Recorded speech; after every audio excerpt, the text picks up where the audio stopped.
Alors moi, je pourrais jamais être violente physiquement, personnellement, mais où commence cette violence ?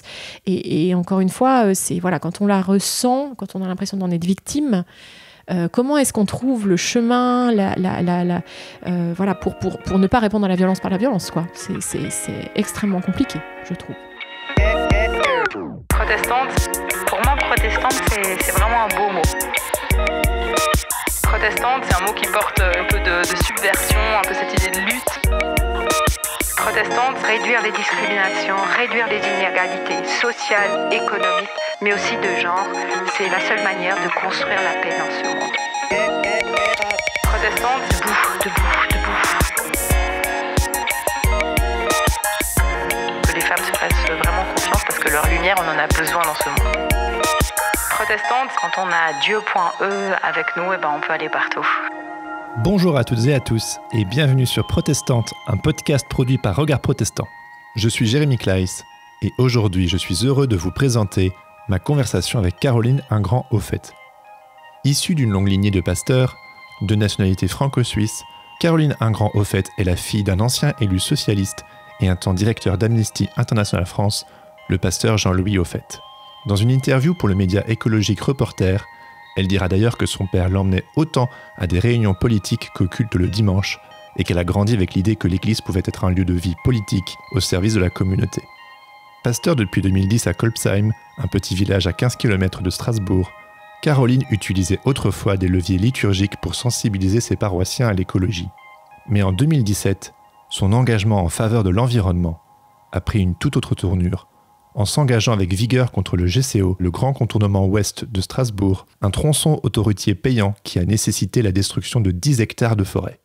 Pour ce faire, avec l'aide du maire et des habitants du village, elle a participé à l'installation d'une ZAD, une zone à défendre, ainsi qu'à l'accueil des zadistes venus s'installer dans la forêt pour manifester leur mécontentement.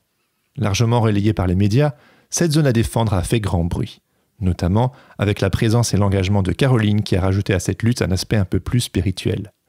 Malheureusement, le 10 septembre 2018, à l'aube, la ZAD a été évacuée par plus de 500 gardes mobiles qui ont délogé la dizaine de zadistes qui avaient élu domicile dans la forêt, sans oublier les 200 villageois, militants et élus locaux présents sur place.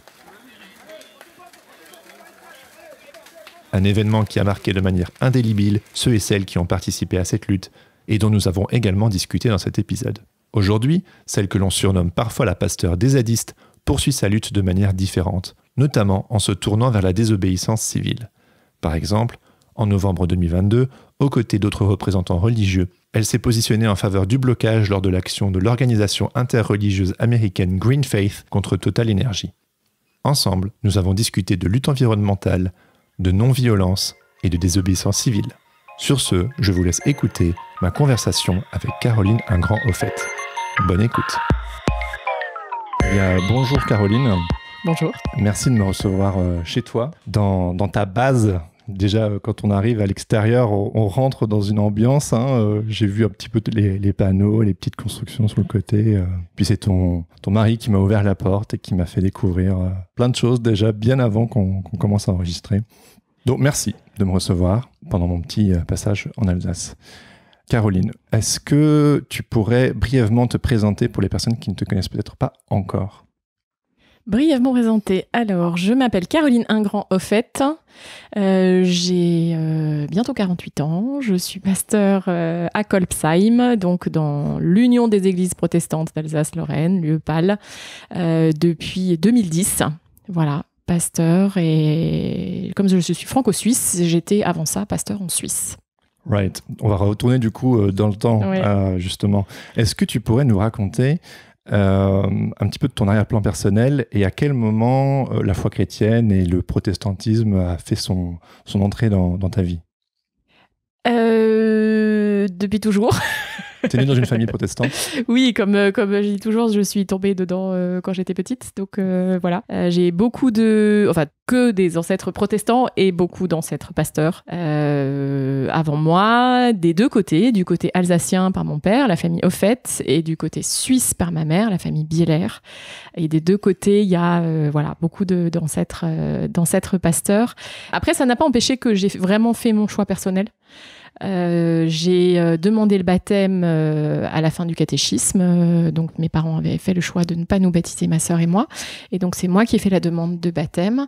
Et j'ai vraiment reçu un appel à ce moment-là. Du haut de mes 15 ans, j'étais alors que mon père était pasteur à ce moment-là, était même mon pasteur. mais j'ai vraiment reçu un appel personnel et que j'ai en fait mis du temps à intérioriser, à accepter, à formaliser aussi. Je me souviens encore, j'étais très impressionnée d'annoncer à mes parents que je voulais faire des études de théologie. C'était pas du tout évident. Il y avait aucune pression, au contraire, vraiment pour ça. Donc c'était, malgré ou grâce forcément aussi à un contexte personnel, mais c'était quand même vraiment un choix. Et j'ai fait le choix à 18 ans de quitter l'Alsace, puisque j'ai grandi à Mulhouse. Et j'ai choisi, vu que mon père était pasteur, et pasteur assez connu sur la place alsacienne, et avec lui-même un père pasteur, une mère pasteur, etc.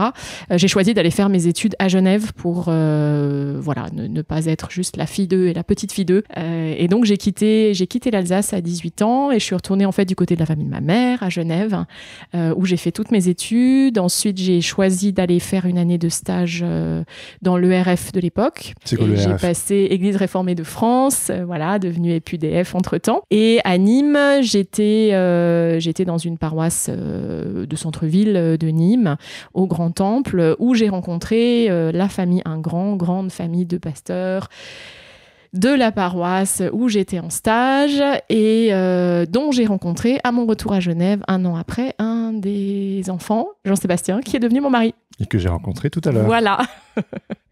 Voilà, donc on a, lui, il est originaire du Poitou. La famille Ingrand, c'est une famille du Poitou, et puis très présente dans le Midi, dans la région, dans les Cévennes, dans ce coin-là. Et moi, par ma famille, j'ai un peu d'Alsace et un peu de Suisse, donc à nous deux, on couvre à peu près les régions protestantes francophones. Ouais. Voilà, donc pour dire que j'y suis née et que, comme mon père m'a dit quand je présentais mon futur mari à mes parents, tu n'as pas fait dans l'exotisme. Donc voilà. Bon, c'est pas mal, hein. Non, mais c'était pas... C'est une réalité, en fait, c'est tout. Ouais, bien sûr. Donc voilà, donc effectivement, on a les deux grandi là-dedans. Mais ce qu'on me dit beaucoup aujourd'hui que mon père est mort il y a 1 mois à peine, on me redit maintenant de nouveau mais ça doit être lourd quand même, cet héritage, ça doit être compliqué, ça doit être pesant, etc. Et en fait, non. Enfin, moi, ça, au contraire, ça me porte. C'est des racines que je trouve extrêmement fortes, extrêmement bienfaisante et pas du tout enfermante. Enfin voilà, moi je m'y retrouve bien et j'ai l'impression de pouvoir quand même tout à fait faire mon chemin tout en étant portée par mes prédécesseurs. Et je pense que c'est une chance pour vivre le ministère aujourd'hui, parce que c'est pas... Quand je vois certains jeunes collègues qui viennent de tout à fait d'autres milieux, j'ai l'impression que c'est compliqué de trouver sa place comme pasteur aujourd'hui. Et moi, j'ai plutôt l'impression que c'est une force, en fait, et ça me donne une certaine assise, voilà, une tranquillité, en fait, dans le ministère que de pouvoir être porté par ceux qui m'ont précédé, en fait. Oui, tu t'inscris vraiment dans une grande histoire familiale et ton militantisme, tes engagements politiques, tes engagements spirituels trouvent tous et toutes leurs racines là-dedans. Est-ce que tu peux aussi nous en parler un petit peu plus avant d'aller vers... on va remonter en quelques années en arrière, mais est-ce qu'on peut aussi remonter vraiment à cette époque-là ? En quoi cet exemple de ton papa ou de ta grand-mère, pour en citer quelques-uns, ont forgé vraiment un peu la femme que tu es devenue ? Oui, c'est ce que j'ai découvert aussi en venant en Alsace, c'est qu'il y a un certain nombre de familles pastorales. Ça, c'est en soi encore pas trop exceptionnel. Ça va certainement le devenir plus. Mais par contre, la particularité effectivement de ma famille ou de mes familles spirituelles et pastorales, c'est d'avoir toutes eu une conception du ministère et même de la foi chrétienne, j'ai envie de dire, ou de la foi protestante, comme étant liée à la société, et donc considérant que d'être chrétien, c'est d'être au service de la société et pas seulement de l'Église. Et qu'on a une place à prendre dans la société, qu'on a une parole à avoir en tant que chrétien pour la société, dans la société, et pourquoi pas une parole critique. Et ça, c'est vraiment effectivement quelque chose que j'ai reçu de plusieurs générations avant moi. Alors du côté alsacien, c'était plutôt dans le domaine social que ça s'exprimait. Voilà, mon père, ma grand-mère étaient au Parti socialiste, donc vraiment inscrit à gauche. Du côté biélaire, du côté suisse, il y avait déjà vraiment alors il y avait la dimension tiers-mondiste, comme on disait à l'époque, mais aussi vraiment déjà la dimension écologique. Et cette dimension d'engagement pour l'écologie, ça me vient vraiment de mon grand-père, André Bieler, qui faisait déjà avec quelques autres, de manière très prophétique en Suisse, le lien entre la question du tiers-monde et la question de la surconsommation occidentale, en fait. Alors, il était professeur d'éthique, donc c'était pensé, mais c'était aussi concret. C'est-à-dire que avec mes grands-parents, on allait toujours partout en train, on lavait les tubes de lait concentré sucré, Okay. en aluminium. Voilà, ils recyclaient l'aluminium il y a 40 ans, quoi. Donc, des choses aussi toutes simples que ça, mais vraiment, je voyais, puis ils avaient un jardin, ils vivaient vraiment très en lien avec la terre. Ma grand-mère, elle avait laissé les fleurs pousser au milieu des légumes. Voilà, c'était déjà une conception j'ai passé beaucoup de temps chez mes grands-parents suisses quand j'étais jeune et ado, et je m'y sentais bien, et je pense qu'ils m'ont beaucoup transmis de ce côté-là. Donc il y a eu un peu cette complémentarité entre la dimension sociale, politique, et puis la dimension écologique qui est arrivée plutôt par la Suisse. Ouais. Et puis j'ai un oncle qui est aussi mon parrain, Philippe Bieler, qui était premier conseiller d'État écologiste dans le canton de Vaud. Donc voilà, il y a aussi eu un peu des fibres politiques écologistes dans les générations, dans cette famille Bieler. Voilà, donc tout ça, je l'ai un peu mis ensemble parce que je pense que c'est l'évolution de la société aujourd'hui, où effectivement le social et l'écologie ne pourra plus les séparer. Il va falloir les penser ensemble. Mais donc quelque part, j'ai souvent dit que j'ai pas beaucoup de mérite, parce que tout ça, je l'ai reçu. Alors je l'ai tissé ensemble et je le porte avec conviction, mais ça m'a été donné. C'est vraiment toutes des choses que j'ai, des graines qui ont été plantées en moi quand j'étais petite, quoi. Voilà. Oui, t'as pas dû te battre pour, mais en réalité, ça t'a donné une longueur d'avance pour pouvoir mener ce combat, justement, le combat écologique qui est le tien. Oui. Et effectivement, je pense en étant relativement sécurisé dans le militantisme, et je pense que certainement ça m'a aidé. Ouais. Je pense que j'ai oublié de le préciser au tout début. Donc, on est à Kolbsheim, c'est là que vous habitez. Mm-hmm. Et comme tu le mentionnais tout à l'heure, tu es arrivé en 2010 ici en tant que pasteur. Mm-hmm. Et c'était tout tranquille, un petit village de moins de 1000 habitants. Et puis, en 2017, on a commencé à en entendre un petit peu plus parler. 2016, oui. Ouais. Mm-hmm. Et pourquoi on en a entendu parler? Donc, l'histoire, elle est connue, mais fais-nous un petit récap.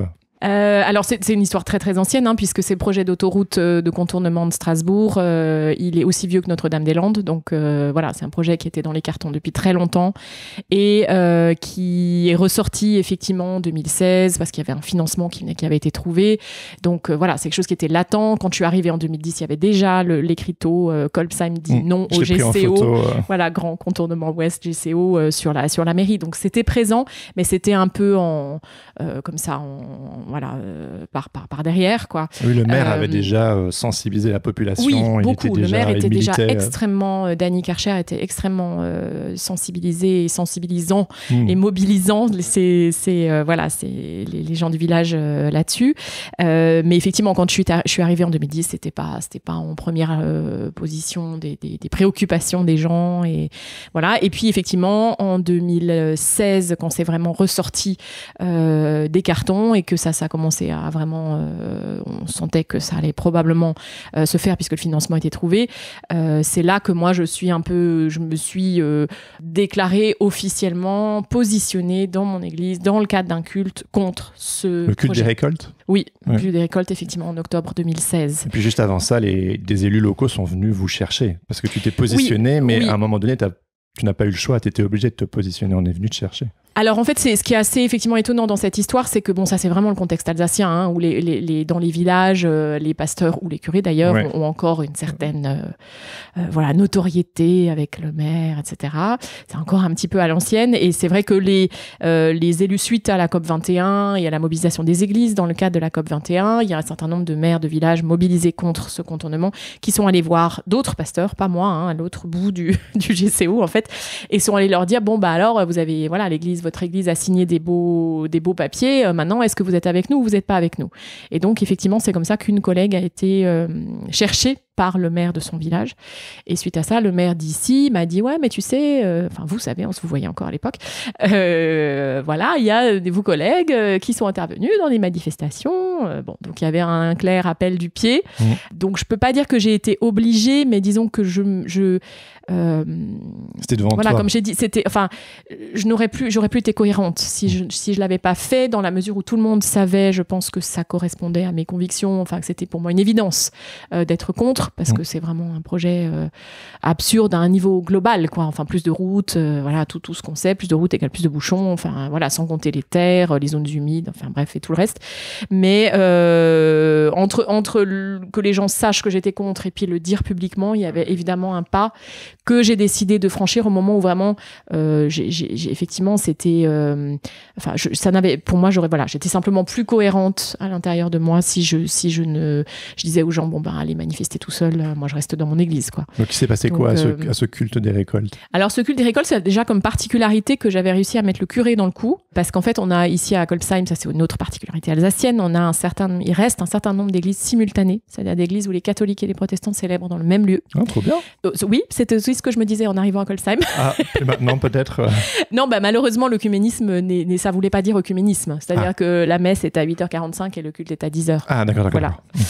Ça veut pas encore dire qu'on fait ensemble, malheureusement, mais en tout cas il y avait le dimanche où on avait choisi où c'était possible un peu pour tout le monde de faire cette fête des récoltes, comme ça se fait traditionnellement dans les villages. Ici début octobre, on remercie Dieu pour ce que la nature nous donne, et on amène du coup des fruits des récoltes, et il se trouve qu'il y avait une messe ce dimanche-là avant, et j'avais dit au curé est-ce que tu veux pas qu'on fasse quelque chose ensemble là-dessus, et il avait donné son accord, et donc il m'avait dit ouais mais bon j'ai ma messe machin, bref, donc résultat des courses, on a fait la messe à 8h45 et le culte à 10h, et on a proposé aux gens de rester en fait, on a fait un petit déj entre les deux, et donc on a passé la matinée à l'église. C'était absolument génial, moi j'aurais fait ça volontiers, sauf que lui il a fait ça, puis après il a plus jamais voulu prendre position, parce que probablement, je sais pas exactement quand, mais suite à ça, l'archevêque de Strasbourg a interdit au curé de prendre position sur le sujet publiquement. Ah ouais. Donc voilà, c'était réglé, terminé. Donc c'était la seule fois où on a pu faire quelque chose. Puis il faut dire que tu as ouvert avec Karl Marx aussi. Donc du coup. Voilà, alors lui, il a fait sa messe qui est restée effectivement extrêmement sobre. Ouais. Donc il n'a pas parlé du GCO en fait. Okay. Il a parlé de la nature, etc., mais absolument pas du GCO. Alors que moi, effectivement, je l'ai dit de manière explicite, ce qui était pour moi l'objectif de cette matinée, qui était déjà, j'avais invité un certain nombre de militants, un peu dans le réseau militant, ça avait circulé. Donc il y avait des gens qui étaient là pour ça. Spécifiquement, qui viennent pas au culte d'habitude, et effectivement un peu parce que j'avais trouvé cette citation au milieu de citations sur la terre, citation qui dit la terre n'appartient à personne et personne ne peut revendiquer la terre, etc. Ce que je trouvais une belle citation, et je trouvais un clin d'œil un peu rigolo, qu'elle soit, semble-t-il, en plus mon mari ayant vérifié entre-temps, on n'est même pas sûr que ce soit de Karl Marx, mais bon. Mais bref, toujours est-il qu'effectivement ça a un peu fait tiquer, parce que c'est évidemment ce qu'il y avait dans le journal, et donc parce que c'est ce qui a effectivement un peu déclenché la notoriété autour de Kolbsheim, autour de moi, parce que la pasteur rejoignait le combat. Et c'est remonté effectivement jusqu'à l'inspecteur ecclésiastique, puisqu'on est dans une église luthérienne, donc on a un inspecteur au-dessus de nous, et puis ensuite la direction de l'église, etc. Donc ça a remué pas mal dans le landerneau protestant et politique alsacien. On t'a dit quoi à ce moment-là? Alors à moi, pas grand-chose, mais c'est vers le président de l'église qui a pris des remarques que tu tiens pas tes pasteurs, qu'est-ce que c'est que ces pasteurs qui se mêlent de politique, voilà. Donc ça a été assez, je pense, assez compliqué à gérer pour le président de l'Église et pour les quelques collègues et inspecteurs qui nous soutenaient, parce que j'ai jamais été toute seule, hein, on était quand même quelques collègues mobilisés là-dessus. J'ai toujours été un peu mise en avant parce que j'étais à Colpsheim, mais voilà, heureusement que j'avais des collègues avec moi. Et donc ça a été effectivement, voilà, j'ai eu la grâce d'être relativement protégée de ça, en fait, de ces critiques, et relativement, parce que j'ai quand même reçu l'une ou l'autre fois quelques courriers anonymes et des choses comme ça, mais pas déjà, très sympathiques. Dès le début, parce qu'il me semble que les critiques, vu le reste de l'histoire qu'il nous reste à couvrir, je me 2017 dis... plutôt, Ah mais ouais, disons déjà. que ça a quand même, oui. Oui, c'était le fait qu'un pasteur se positionne publiquement sur une question politique. Et pour toi, c'était Voilà. pas un sujet, c'était juste normal. Oui, oui, Vu ton parce que tes croyances, tes convictions. Oui. Ouais. Oui, enfin, le fait qu'effectivement, même le fait de me dire tu te prononces sur un sujet politique, en soi, le fait de dire que c'est un sujet politique ne me dérange pas. C'est-à-dire, pour moi, ça veut pas dire que je dois pas me prononcer là-dessus. C'était quoi le genre de critique que tu t'es prise ? Alors là où on l'a vu un petit peu, c'est dans les courriers dans les journaux, dans le journal les DNA, le journal local, où des gens nous ont reproché, parce qu'en Alsace on est assimilé fonctionnaire, hein, en tant que pasteur, comme les curés, comme les rabbins, donc on a eu droit à vous cracher dans la soupe, parce qu'on se positionne contre l'État, puisque c'est l'État qui a signé pour ce projet, donc vous crachez dans la soupe alors que vous êtes fonctionnaire, ou bien qu'est-ce que c'est que ces pasteurs qui cherchent leur cadre de gloire. Voilà, c'était quand même assez peu sur des sujets de fond, quoi. Est-ce que ce à quoi le président de l'Église a bien répondu, hein, Christian Albecker, qui nous a quand même, voilà, qui est monté au front pour nous défendre et pour me défendre en particulier, c'était, voilà, c'est la critique, en gros, les pasteurs ils s'occupent du ciel et nous les politiques laissez-nous nous occuper de la terre. Et à ça, il a répondu non. Un pasteur, il a à s'occuper de ce qui se passe sur la terre, l'évangile de Christ, c'est ça qu'il fait. Voilà, donc là-dessus, c'était assez clair. Et voilà. Mais ça a été aussi assez compliqué au niveau interne de l'Église. Là aussi, j'ai été très préservée de ces critiques qui ne sont pas remontées jusqu'à moi directement. Mais voilà, à l'interne de l'Église, il y a eu aussi des critiques assez dures. Bon, bah donc du coup, déjà, tu prends position, tu te prends tout ça plus ou moins en pleine figure. Heureusement, probablement pas trop, parce que je ne sais pas si j'aurais continué. Ouais. On n'est que dans la bande-annonce de ce qui va suivre. Là. Donc, tu prends position en 2016. En 2017, il y a un premier zadiste qui vient s'installer du coup, dans la forêt de Colpsheim pour vraiment s'opposer au projet de construction. Et la particularité, c'est aussi par rapport à d'autres ZAD, zones à défendre, c'est que c'est vraiment une association locale, petite association locale, qui s'est créée dans l'objectif de lutter contre ce contournement, donc vraiment qui s'est créée là, donc, dont la séance de création de l'association s'est faite dans la salle paroissiale, là, dans la cour du presbytère, dont le président était un paroissien, enfin voilà, tout ça est quand même assez lié. Okay. Mais donc cette petite association s'est dit, il faut qu'on trouve des jeunes qui sont prêts à s'installer dans la forêt. Donc en fait, c'est l'association locale qui s'est mise en recherche de zadistes. Et ça, c'est très différent par rapport à d'autres lieux. Et ça explique aussi le fait que ces jeunes aient été soutenus par le village et par les militants plus qu'ailleurs, parce que là, en général, ce sont des jeunes qui d'ailleurs entendent qu'il y a un projet et puis pouf, ils se posent là, puis ensuite, eux, ils vont à la rencontre des locaux. Et souvent, malheureusement, on a vu ailleurs, ça se passe pas toujours très bien. Alors qu'ici, voilà, le premier qui est arrivé, c'était village cherche zadistes. Et donc, voilà, c'est comme ça que ça s'est fait, en fait. Donc, ils ont été accueillis, ils ont été cherchés, accueillis. Et moi, je savais que le premier était là. La question, c'était qu'il fallait... voilà, donc c'était aussi pour ça que c'était d'autant plus normal de l'accueillir, parce qu'il avait été cherché par l'association, quoi. Ouais. Puis après, il a été rejoint par d'autres. Oui. Puis par toi, ta famille, le maire. Il y a eu toute une bande qui s'est mobilisée et ça a pris de l'ampleur. Oui, alors autour, bon là c'est un peu ça c'est la partie Kolbsheim, mais autour il y a quand même un grand collectif qui était le collectif GCO Non Merci, qui dans lequel il y a une partie très importante qui était jouée par Alsace Nature, qui est voilà l'association alsacienne de défense de la nature et qui a été très très présente dans cette lutte. Et c'est eux qui ont couvert aussi toute la dimension juridique de la lutte, qui est très très importante aussi. Donc voilà, il y a eu des choses qui se sont passées à Kolbsheim, mais en fait, il faut quand même resituer ça dans un contexte militant beaucoup plus large. Heureusement, parce que de toute façon, Kolbsheim tout seul n'aurait jamais pu avoir une lutte quand même, voilà, même si elle n'a pas abouti, mais on n'aurait pas pu à nous tout seuls voilà, faire tout ce qui a été fait dans ce cadre-là, quoi. Et c'était quoi la bataille juridique, pour les personnes qui ne connaissent pas trop, tu pourrais un petit peu... Alors, il y a eu toute une série, ça a été une très très longue bataille, comme c'est le cas, hein. Alors là, pour le coup, dans toutes les situations comme ça de grands chantiers, sur toutes les demandes d'autorisation. En 2017, quand ils ont commencé, ils n'avaient pas toutes les autorisations, donc on a attaqué sur le fait qu'ils n'avaient pas les autorisations. Ensuite, il y a eu... Alors, de cet aspect-là, le GCO est intéressant parce que il y a eu vraiment une surveillance très, très importante de la part des juristes d'Alsace Nature sur la question de... Moi, j'ai découvert tout ce côté juridique qui est aussi très, très important dans la lutte, que je connaissais pas du tout. Extrêmement pointu, extrêmement difficile à comprendre aussi.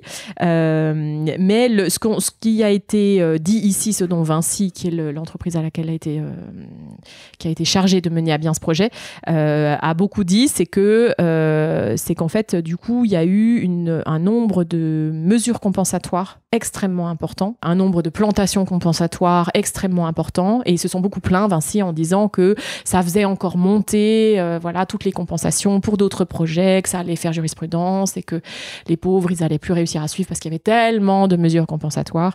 Bon, voilà, on sait bien que malheureusement, même toutes ces mesures compensatoires, on voit tous les arbres qui sont en train de mourir en ce moment, qu'ils ont plantés, c'est pas très utile.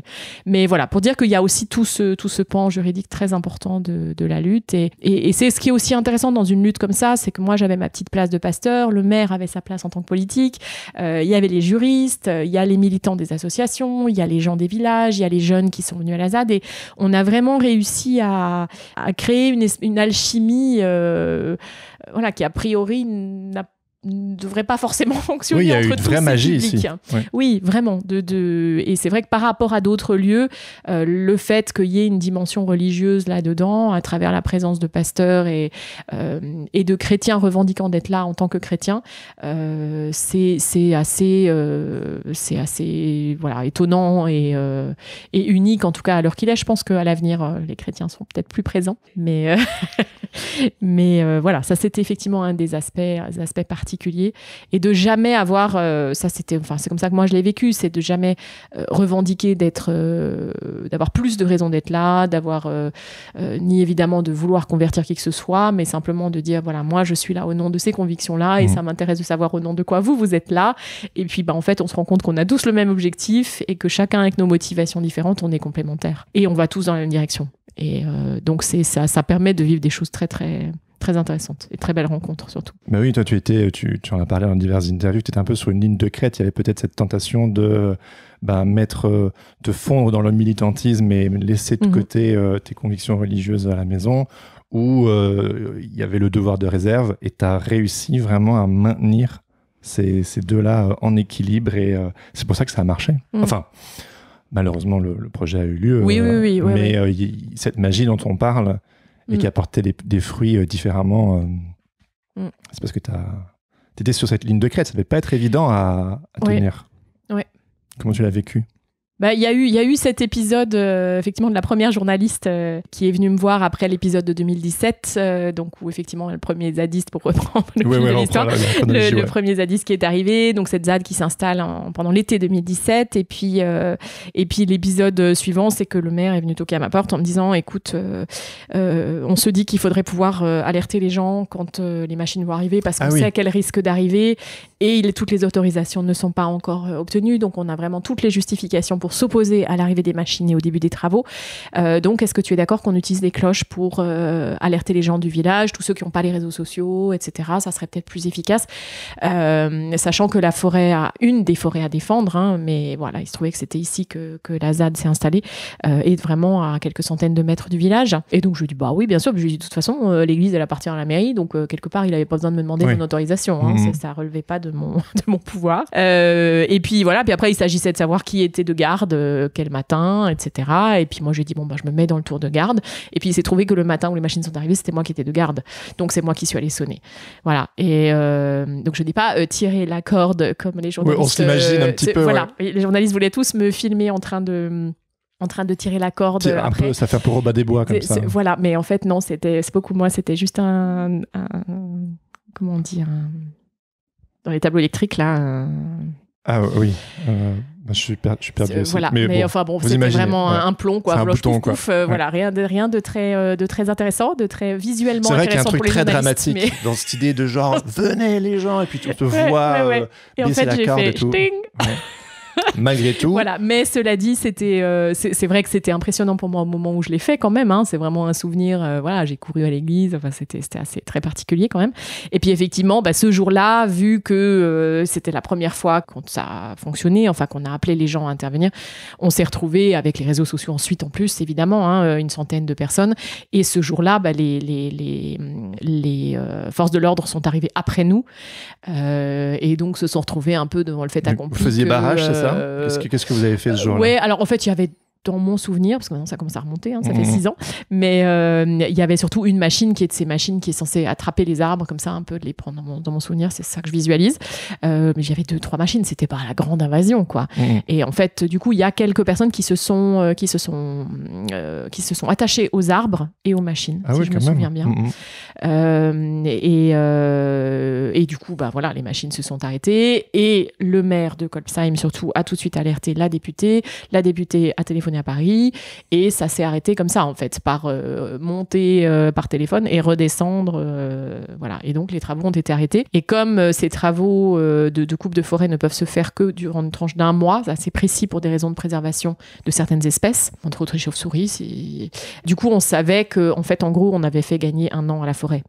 En gros, c'était à peu près... Voilà. Et c'est effectivement ce qui s'est passé. C'est-à-dire qu'on a maintenu une présence de ZAD pendant toute l'année, avec moult fois les cloches, etc. Parce qu'il y a eu quand même des tas de travaux préparatoires qui ont été faits pendant cette année, des travaux archéologiques, et puis de sondage, de sol, etc. Donc on a été, les jeunes, avec nous, etc., beaucoup mobilisés. Mais voilà, on savait que la prochaine grosse étape, c'était de nouveau septembre 2018. Et c'est ce qui s'est passé. Donc le 20 septembre 2017, on a effectivement réussi à arrêter les machines. Et suite à ça, j'ai été convoquée chez les gendarmes à Strasbourg, la grande gendarmerie de Strasbourg, avec le maire. Enfin, pas en même temps, mais disons qu'on était les deux à être convoqués là-bas. Plus 3... Madame la Pasteur à la gendarmerie. Ah, c'était très, très étrange, oui. Le gendarme n'avait pas très bien l'air de savoir quoi faire de moi. Et moi, je ne savais pas du tout ce que je faisais là. Donc, c'était vraiment étrange. Et voilà, impressionnant, mais en même temps, c'était de l'intimidation, hein. De fait, il n'y a pas eu de suite. Donc voilà, donc ça c'était effectivement une étape. Et j'ai raconté ça parce qu'on était parti où, je ne sais plus. On était parti sur les spécificités religieuses, mais du fait que ton implication en tant que pasteur et le fait que c'est né au sein d'une association plutôt avec cette sensibilité-là, ça rend votre histoire assez particulière. Oui. Ouais, tout à fait. Mais oui, voilà, je sais, c'est qu'en 2017, je reprends le fil, suite à cet événement, il y a effectivement une première journaliste qui a toqué à ma porte en me disant j'aimerais parler de ce que vous avez fait, voilà. Et cet article-là, c'est tombé, c'était 2017, c'était les 500 ans de la Réforme, il y avait un supplément, c'est de la vie parce que c'est pas la Croix, c'est la vie, non, j'ai un doute. Qui tombait juste en automne 2017 pour les 500 ans de la Réforme et qui était distribué parce qu'il y avait protestants en fait à Strasbourg et ils avaient fait un portrait d'un certain nombre de femmes protestantes françaises. Et du coup, ils m'ont collé là-dedans et le titre c'était la pasteur de la ZAD. Ah, c'est ça. Voilà. Et sur le moment, je me suis dit mais qu'est-ce que c'est que ce titre ? Et puis la journaliste elle-même, elle me dit je suis désolée, c'est pas le titre que j'avais choisi. Enfin elle-même, elle était voilà. Et en me disant c'est la rédaction qui a choisi. Ça te colle à la peau maintenant. Et voilà, c'est ressorti dans Reporter d'ailleurs. Mais en fait, voilà, je me suis été un peu énervée en me disant titre à l'emporte-pièce. Tu trouvais que c'était réducteur? Et en fait, oui, enfin, c'était, voilà, ça faisait très, un peu, voilà, ce qui accroche, quoi. Hein, bon. Mais en fait, je me suis prise au jeu. C'est-à-dire qu'à un moment, je me suis dit, bon, mais finalement, passeur djihadiste, ok, alors allons-y, quoi. Et en fait, finalement, c'est un peu ce que je suis devenue. C'est-à-dire que tout le monde savait que j'étais pasteur. Je l'ai jamais caché à personne. Alors, certainement, quand j'arrivais à aller voir ailleurs, enfin, il y en a que j'ai moins vu que d'autres parce que simplement ça les intéressait pas, ou voilà. Mais du coup, il n'y a jamais eu d'opposition. Et ceux qui étaient là, qui avaient envie, j'ai eu des super discussions. Je me souviens d'une discussion avec un musulman, enfin voilà, avec toutes sortes de croyances diverses et variées. Et on pouvait vraiment échanger. Moi, j'étais vraiment en mode, voilà, moi je vous dis pourquoi je suis là, dites-moi pourquoi vous êtes là. Enfin, c'était très intéressant pour ça.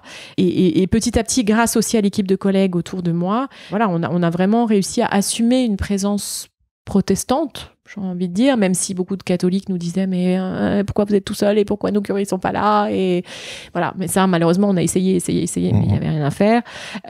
Donc on essayait d'être, voilà, on a fait des célébrations de fêtes œcuméniques, même si il y avait pas forcément de représentants catholiques dans la célébration elle-même, pour célébrer, disons.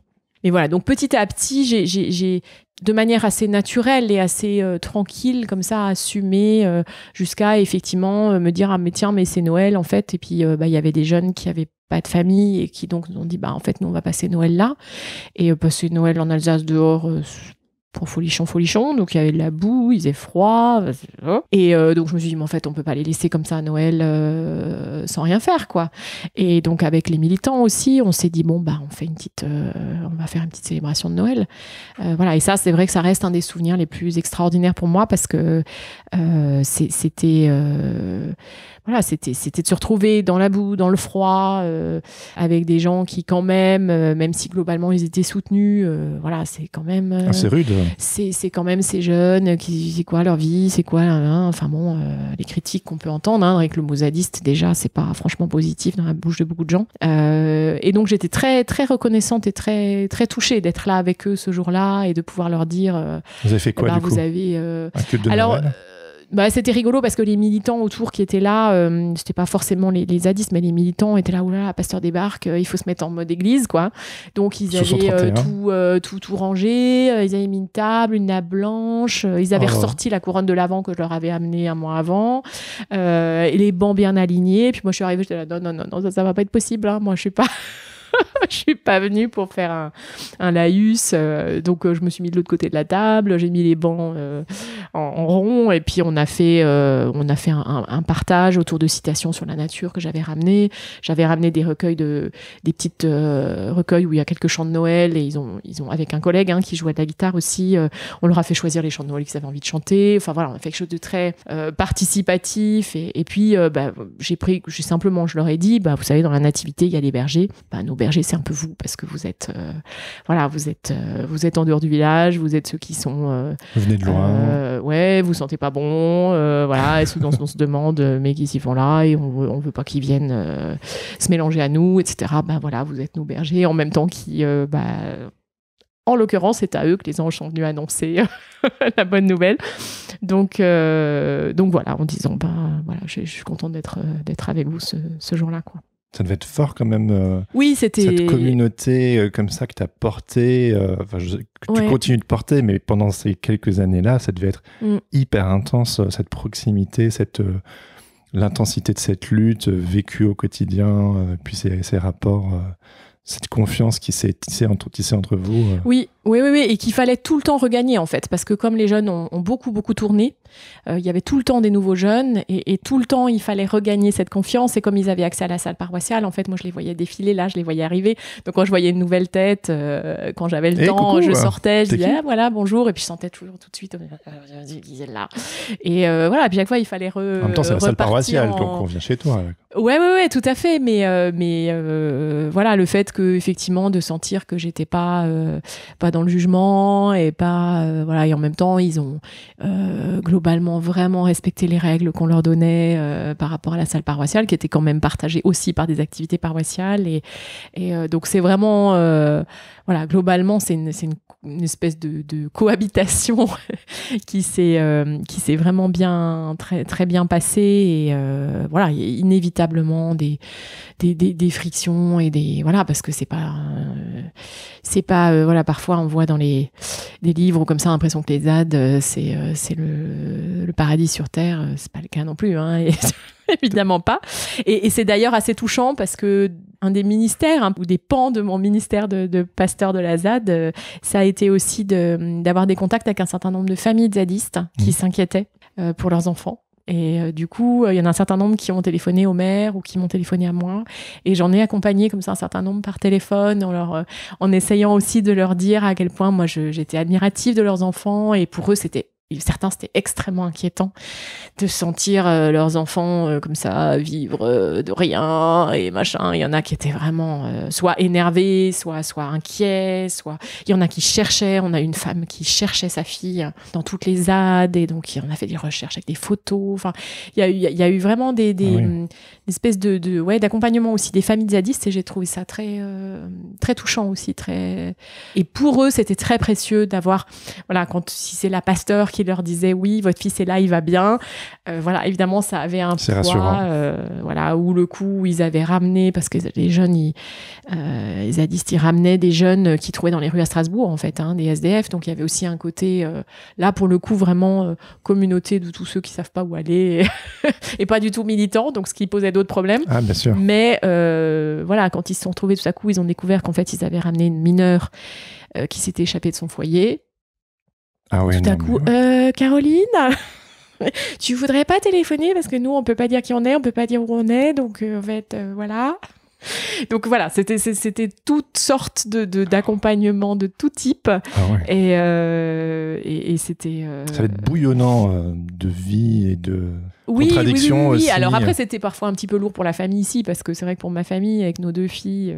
Comment vous l'avez vécu en famille alors les filles, elles étaient complètement dedans. Hein. On allait beaucoup à la ZAD ensemble, donc. Oui, ça devait être un peu elles posaient plein grisant. de questions. Elles étaient petites. Hein. En 2017, elles avaient 2 et 6 ans, donc elles étaient encore petites. Oui.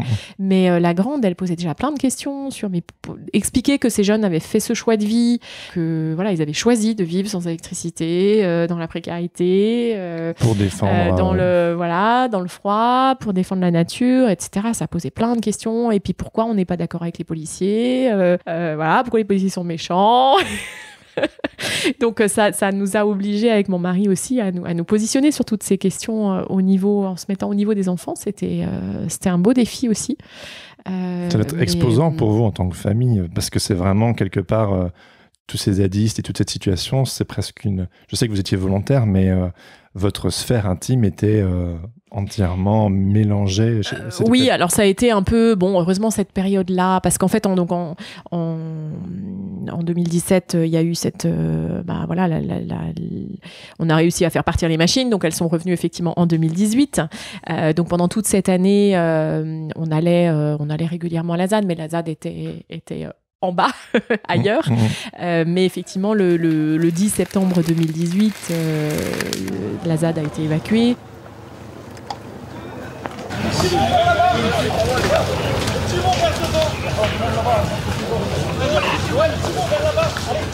Avancez les gars. On reste courtois, on avance. Bande de blaireaux, allez chasser les fichés là.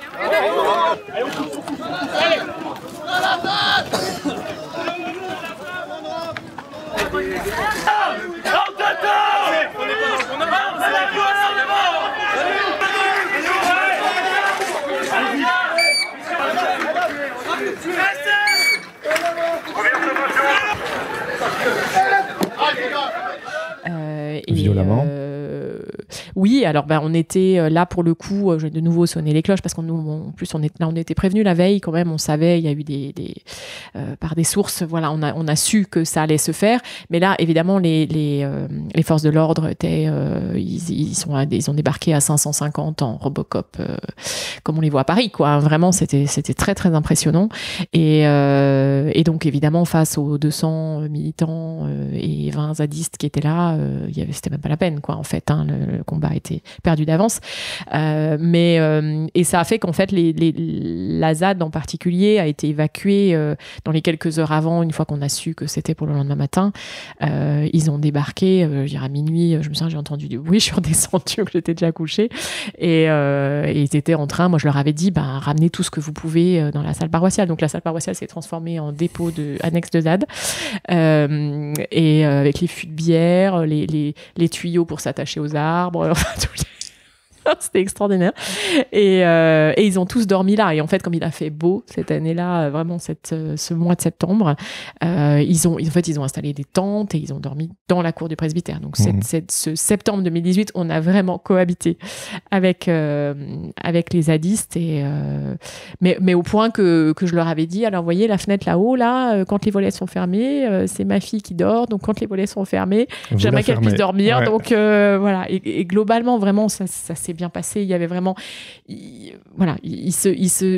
savaient qu'ils étaient accueillis, ils mesuraient la chance qu'ils avaient d'être accueillis, et donc ça s'est vraiment plutôt bien passé. Et puis l'année 2018-2019, ils ont ensuite il y a des gens du village qui leur ont mis à disposition des prés, en fait, ou des vergers privés, donc sur lesquels ils ne pouvaient pas être expulsés, et donc ils se sont installés de l'autre côté du village, et ils ont encore essayé autant que possible avec des militants encore d'empêcher, l'idée c'était de ralentir les travaux, ce qui a effectivement été pas si mal que ça fait, mais là la répression était telle qu'au bout d'une année, les derniers jeunes sont partis en disant de toute façon ils en étaient tous à avoir un casier judiciaire, et il n'y avait plus moyen de rien faire, et on voit bien que ça a empiré, puisqu'à l'heure qu'il est, il n'y a plus de ZAD parce la répression est tellement immédiate qu'ils ne laissent plus rien s'installer, et donc voilà. Mais donc on a eu effectivement présence de jeunes pendant 2 ans, en fait, de l'été 2017 à l'été 2019, et je ne sais pas combien de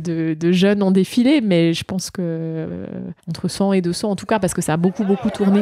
Alors, gardien de la paix, c'est bien elle que tu gardes derrière ton bouclier, ouvre grand les yeux et regarde, ce sont tes enfants et tes secrets barricades, c'est ton sang qui coule à chaque fois qu'on abat un arbre. Et si tu as choisi le bon camp, répète-tu parce que tu étais enfant. Si t'avais choisi ce petit bout des gens,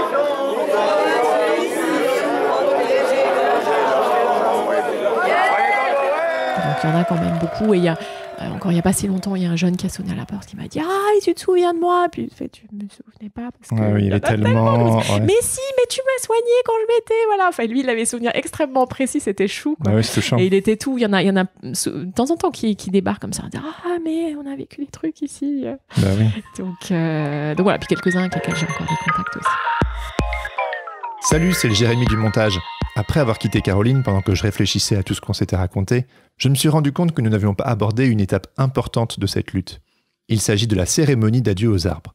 Je lui ai donc demandé à travers un petit audio de vous raconter cet enterrement pas comme les autres.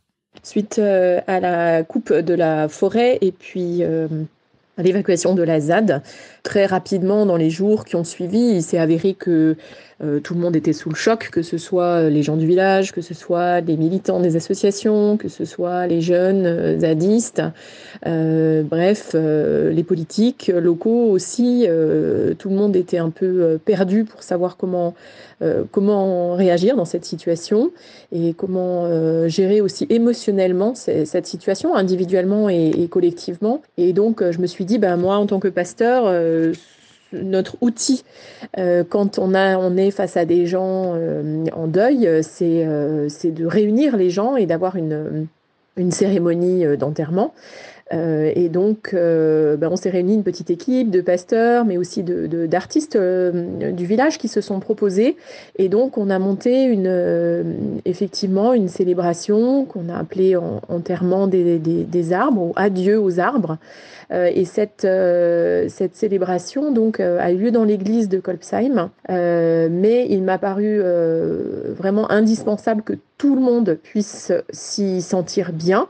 Donc en même temps, c'était une célébration chrétienne au sens où il y a eu une lecture d'un passage d'évangile au milieu de la célébration, un passage qui parle d'un figuier qui doit être coupé, donc voilà, qui met Jésus face à cet arbre. Donc l'évangile était au cœur de la célébration. Donc pour moi, j'étais tout à fait dans mon rôle aussi de pasteur, de pouvoir transmettre un message d'espérance à partir de l'évangile, même si ça c'est un collègue qui a fait cette partie-là.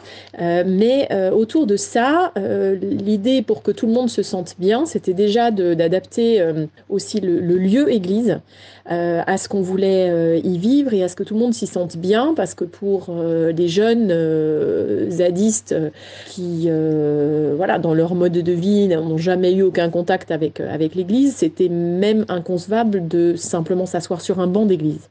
Donc, on a adapté tout l'avant de l'église, on a mis des couvertures par terre, de façon à ce que les jeunes puissent s'asseoir par terre. Et effectivement, à force de persuasion, de confiance et de les encourager en leur disant que ce moment, il était aussi conçu pour eux, effectivement, on a réussi à les faire participer. Ils sont aussi entrés en portant un tronc.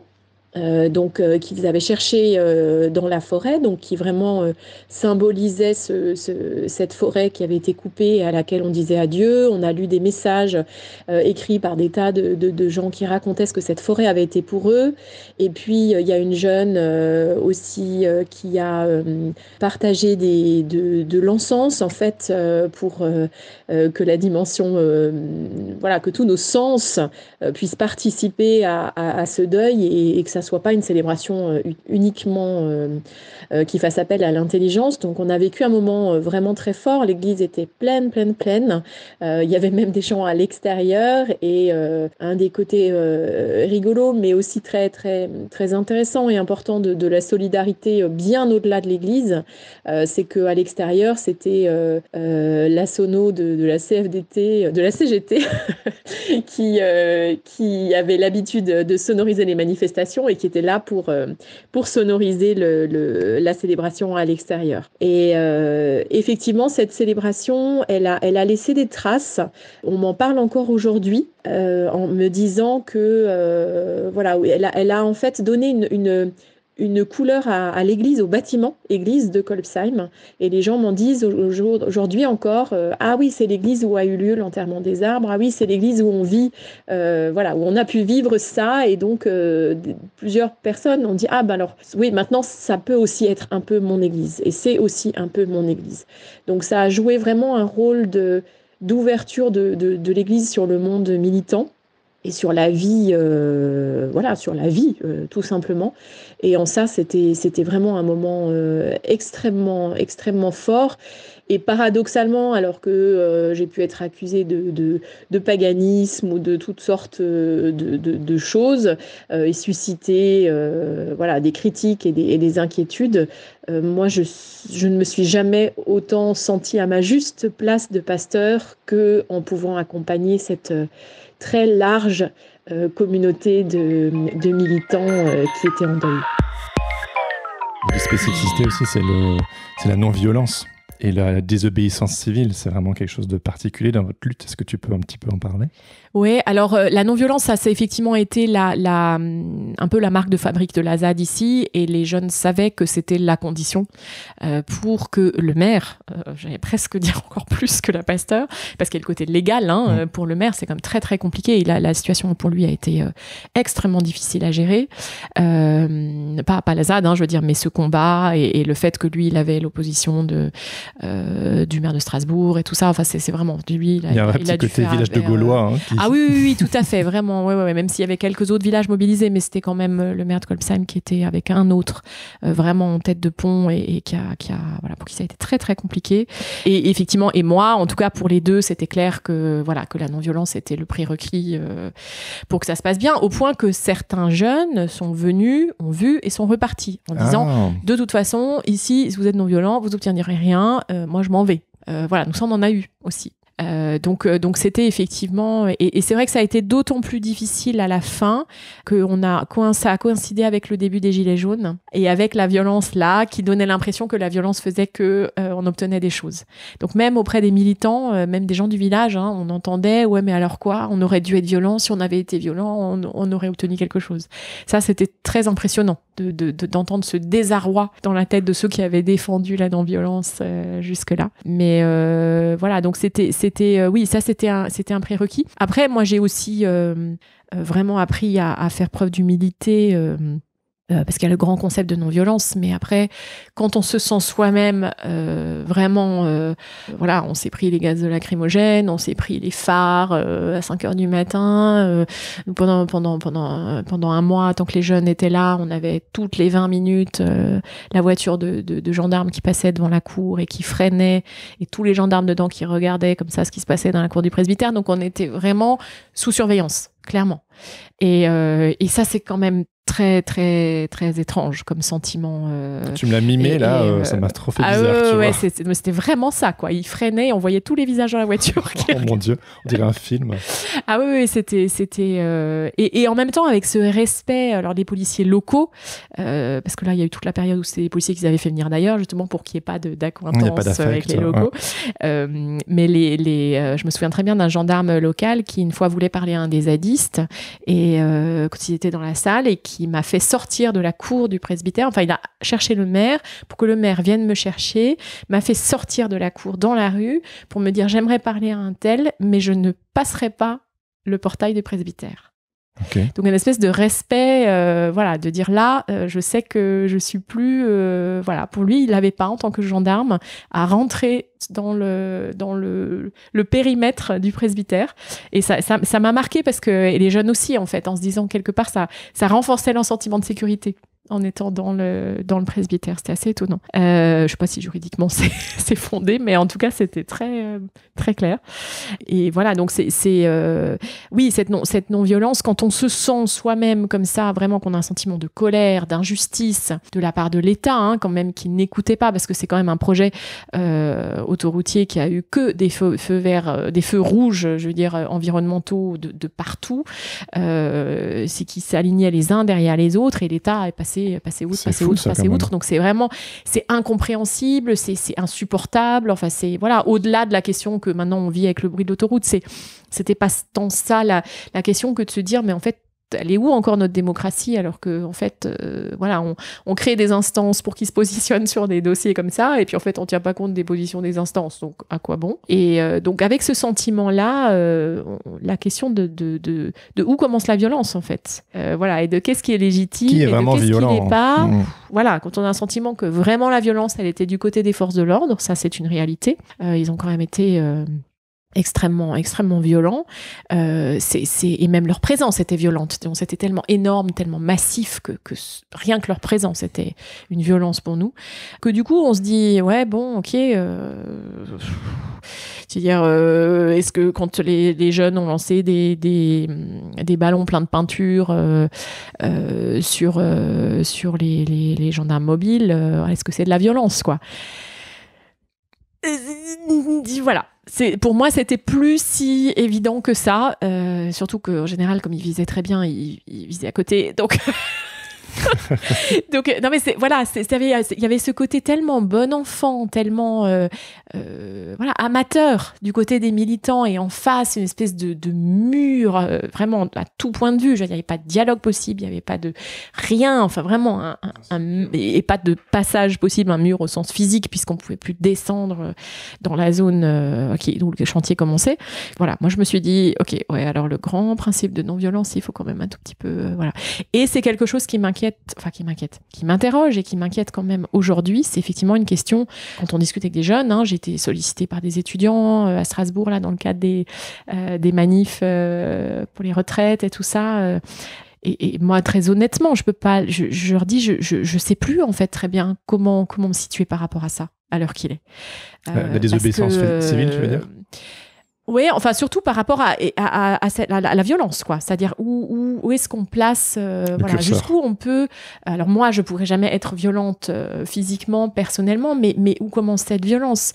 Et encore une fois, c'est voilà, quand on la ressent, quand on a l'impression d'en être victime. Comment est-ce qu'on trouve le chemin, voilà, pour ne pas répondre à la violence par la violence, quoi. C'est extrêmement compliqué, je trouve. J'imagine que ta spiritualité chrétienne, il y avait certains principes qui t'habitaient et qui venaient peut-être étayer ta pensée à ce niveau-là. Oui. Alors moi, voilà, je suis suffisamment effectivement ancrée, etc. pour être calme pour moi, mais par contre comment dire aux jeunes aujourd'hui face à ce que l'État fait ou ne fait pas, ah non, surtout pas de violence. Enfin, j'avoue que je trouve que c'est compliqué. Voilà. Alors après, la question de la désobéissance civile, pour moi, c'est vraiment venu. Alors bon, de fait, on peut dire que c'était déjà un peu de la désobéissance civile ce que j'ai fait, mais c'était, je l'ai pas, enfin d'aller sonner les cloches à 7h du matin, je l'ai pas vécu. Oui, bon. En tout cas, je n'ai pas mis le mot comme ça en me disant « Ouh, je vais faire de la désobéissance civile ». Mais par contre, c'est plutôt vraiment ça cette dernière année, j'ai envie de dire. Et aussi, alors, un des déclencheurs pour moi, ça a été le discours de Jean Castex d'inauguration du GCO. Donc c'est Jean Castex qui l'a inauguré et le discours il était visible sur internet et c'était, alors là moi j'ai ressenti une colère, mais qu'est-ce qu'il a dit hors de moi. Rappelle-nous.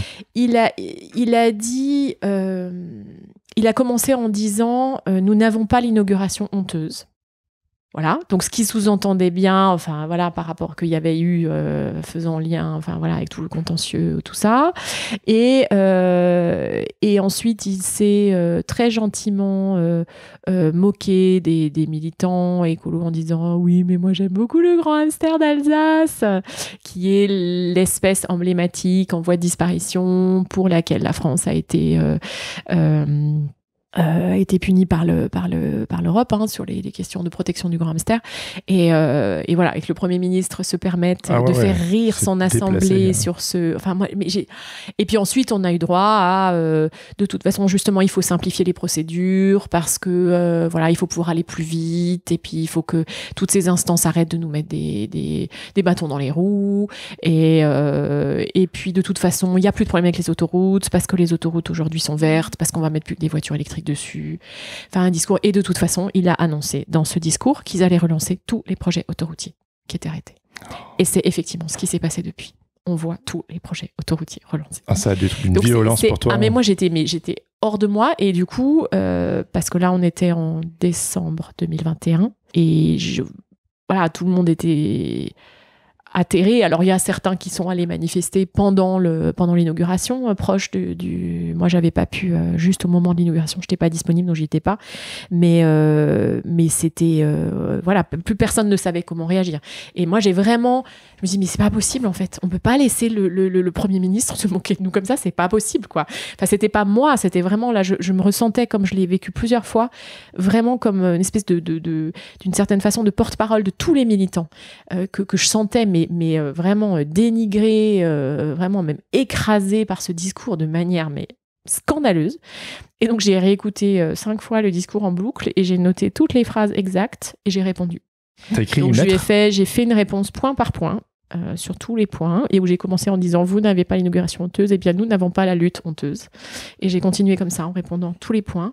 Et donc ça a été publié dans la version complète sur internet par le réseau et puis en version un peu raccourcie dans le journal local.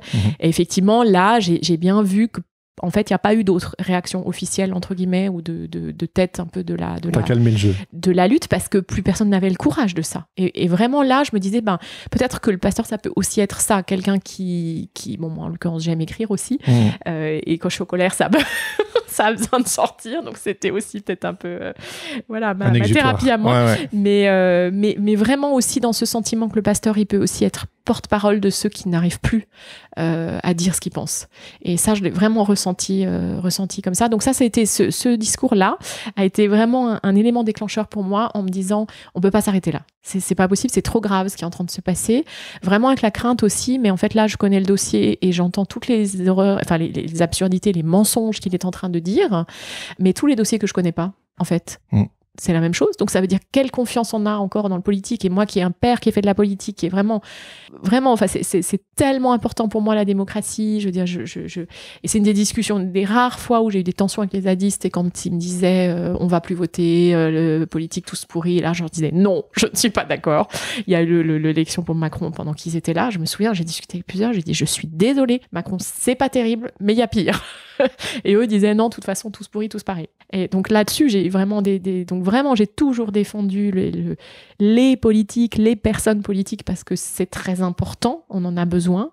Et en même temps, du coup là j'étais d'autant plus d'autant plus en colère et mobilisée. Et puis suite à ça j'ai été en contact avec Greenface et c'était effectivement, ça tombait au moment où je me disais mais pourquoi est-ce que je peux me mobiliser maintenant, c'est-à-dire au-delà du kairos comme on dit, du moment qui m'était donné là, qui s'est terminé. Je me suis retrouvée qui se termine. Qu'est-ce que je fais maintenant? Est-ce que je redeviens un pasteur de paroisse classique ou est-ce que ce qu'on a vécu là peut encore, c'était surtout ça mon idée, peut encore porter des fruits ailleurs et aider à vivre d'autres situations et la mobilisation pour effectivement pour Greenface et contre ICOP, ce projet de pipeline en Ouganda, en Tanzanie, est trouvé un peu à ce moment-là et a été un peu pour moi l'occasion de mobiliser. Et effectivement, suite à cette première mobilisation dans ce cadre-là, en novembre 2022, il y a eu effectivement mais il y a eu surtout en fait pour moi il y a eu cette rencontre avec ces étudiants qui m'avaient sollicité pour leur parler à la fac là où je sentais vraiment quand même cette question de Enfin, c'est-à-dire, j'étais encore en position de me dire vous les jeunes, allez-y, dans la désobéissance civile, on vous soutient. Et puis, on a organisé dans le cadre, en lien avec le festival qu'on a organisé à Colpsheim suite à cette lutte, ça c'est encore une autre histoire. Au mois de mars, on a organisé une projection du film État de nécessité, qui est un documentaire suisse qui raconte le suivi juridique de jeunes qui ont fait de la désobéissance civile en Suisse. Et on a fait cette projection à Colpsheim, et je me suis battue pour qu'il y ait des jeunes qui viennent de Strasbourg aussi pour représenter les associations Alternativa, Extinction Rébellion, etc. Et on a réussi. Et donc, il y a eu vraiment un moment d'échange après ce documentaire entre les vieux de la vieille de la lutte anti-GCO et des jeunes militants pour le climat aujourd'hui. Et on a eu un très, très bel échange à la fin. Et moi, j'ai conclu en disant aux jeunes allez-y, on vous soutient, quoi. Et là, tu t'es dit... Et puis après, je suis rentrée chez moi, je me suis dit, ah non, mais en fait, ça va pas suffire. Faut continuer. Oui, je me suis dit, mais en fait, et j'ai ressenti aussi dans plusieurs témoignages que j'ai pu faire auprès de jeunes, que ce soit à Thésée, que ce soit auprès beaucoup de jeunes catholiques qui m'ont sollicité pour témoigner.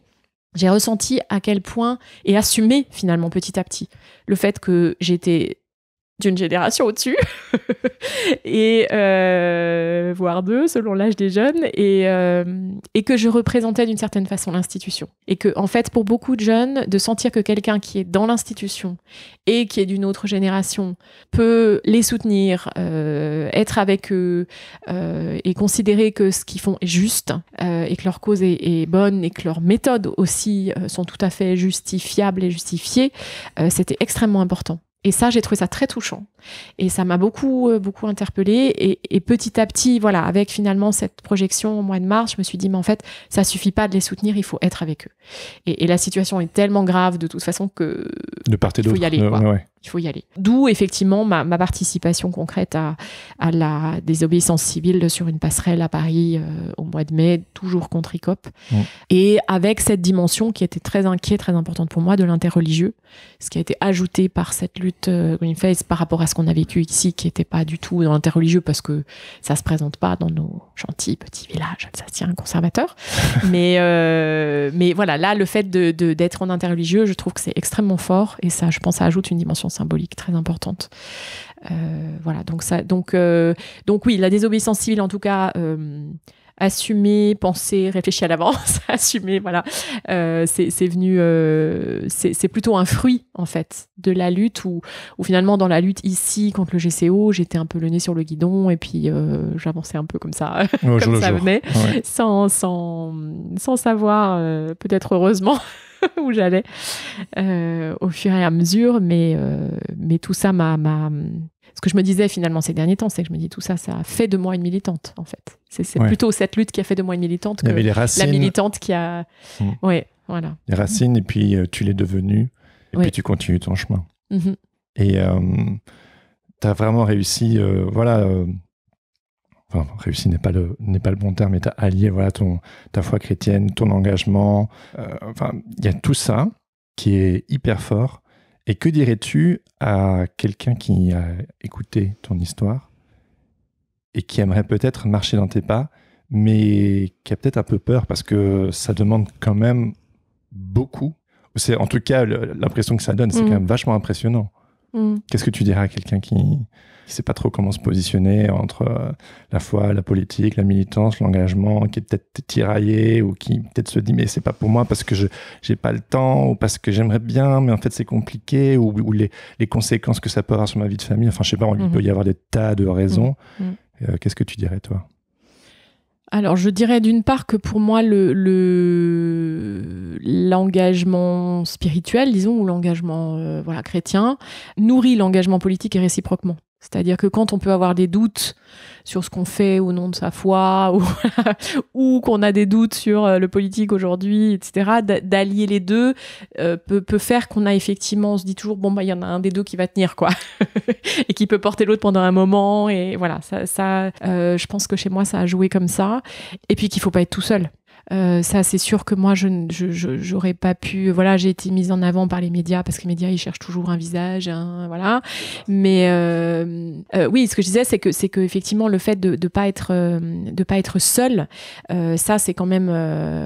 Voilà, je disais, moi, j'ai été mise en avant par les médias, mais de fait, derrière, j'avais effectivement une équipe, entre autres, mon mari, bien sûr, mais aussi un pasteur jeune retraité, Jean-Marc Dupeux, qui a été vraiment qui me disait, ouais, mais t'es en train de créer un ministère d'aumônier de ZAD, c'est prophétique, voilà. Et il était à fond, il était là, il me soutenait, voilà. Et me poussant d'ailleurs aussi, et nous poussant à assumer aussi l'évangile, à remettre l'évangile au cœur. Et donc voilà, sans cette équipe autour de moi, tout ça n'aurait pas été possible et j'aurais pas trouvé, je pense, ce chemin de crête, quoi, dont on parlait.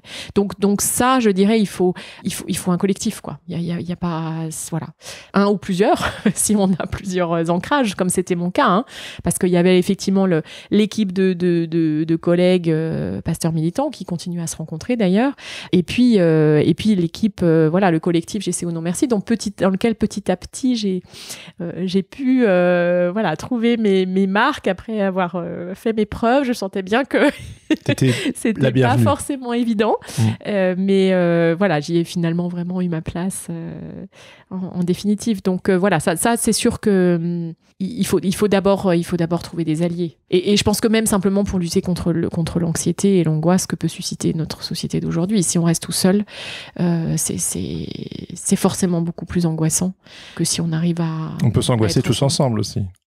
C'est sûr. Mais voilà, il faut être bien entouré. Alors, on va dire, pas seulement entouré, mais disons, oui, entouré de... Peut-être aussi, justement, de diversité. C'est-à-dire que de pas être que entre... si on est aiguille, que des jeunes éco-anxieux entre soi, donc aucun ne va trouver la force de dire, mais peut-être qu'on peut quand même essayer quelque chose. Enfin, voilà, c'est compliqué. Mais avec la diversité, enfin, moi, j'ai vraiment vu ça dans cette lutte, c'est la diversité des apports, ou même dans cet interreligieux que j'ai vécu avec Greenface, voilà, on a tellement des approches différentes et qu'elles sont finalement complémentaires, et que quand nous on se dit oh là là, mais là je sais plus, je vois pas, et hop, il y a quelqu'un d'autre qui a une ouverture, quoi. Donc voilà. Pour terminer, qu'évoque pour toi le mot protestante ? Enfin, je sais, c'est presque une évidence de te poser cette question, mais c'est la question rituelle. J'ai conclu un des...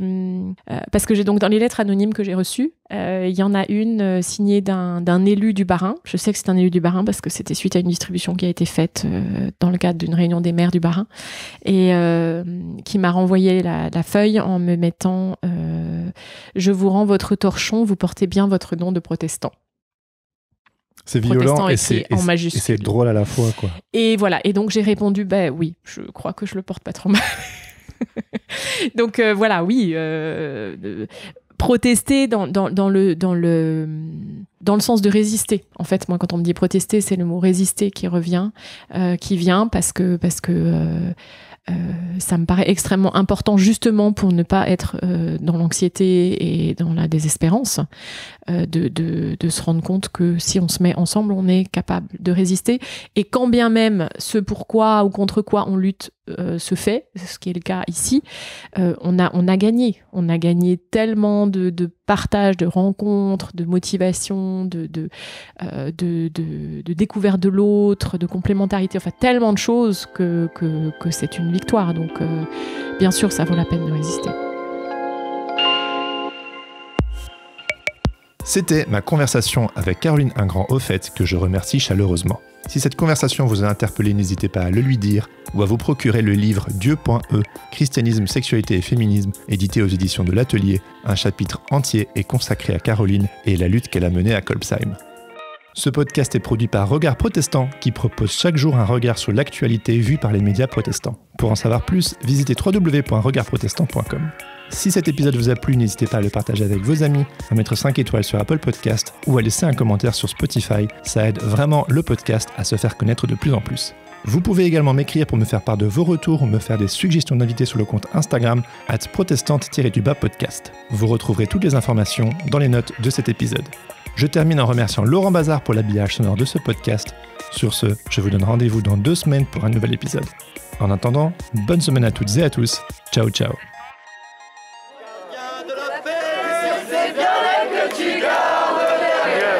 Ouvre grand les yeux et regarde, ce sont tes enfants et tes sœurs des barricades, c'est ton sang qui coule à chaque fois qu'on a